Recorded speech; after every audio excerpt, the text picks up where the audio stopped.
সাইফ হাসানের ৩২, নাসিরের ইনিংস সর্বোচ্চ ৩৯। এছাড়া বলার মতো রান টপ অর্ডার ব্যাটসম্যানদের নেই। ম্যাচের আগেই হাবিবুল বাশার বলেছিলেন ইমার্জিং কাপে ইমার্জিং ক্রিকেটারদের জ্বলে উঠতে হবে।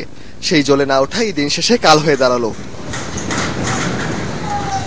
আবুল হাসান রাজুকে নিয়ে সাইফুদ্দিন শেষ দিকে খানিকটা চেষ্টা করেন, কিন্তু রাজুর অসুস্থ হয়ে মাঠ ছাড়া যেন মরার ওপর খাড়ার ঘা হয়ে দাঁড়ায়। 50 ওভার শেষ হওয়ার আগেই 179 রানে থামে ইয়াং টাইগারদের ইনিংস।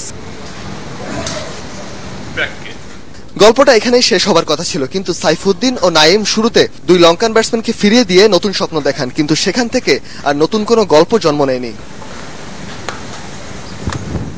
গা ছাড়া ফিল্ডিং ও লাগাম ছাড়া বোলিং সব মিলিয়ে সাদিরা সামাউকেরামা ও চারিথা আসালাঙ্কা বনে গেলেন অপ্রতিরোধ্য। গ্যালারিও যেন মুখ তুলে চাইল না বাংলাদেশের পানে। কক্সবাজারের ছোট্ট গ্যালারিতে যে কজন ছিল, চট্টগ্রামে যেন হাহাকারের কাব্য লেখা। 8 উইকেটের বিশাল হার দিয়ে ইমার্জিং কাপ শেষ করল মুমিনুলের দল। জহুর আহমেদ চৌধুরী স্টেডিয়ামের এই ফাঁকা গ্যালারিতে যেন ভর করেছে বিষাদের ছায়া।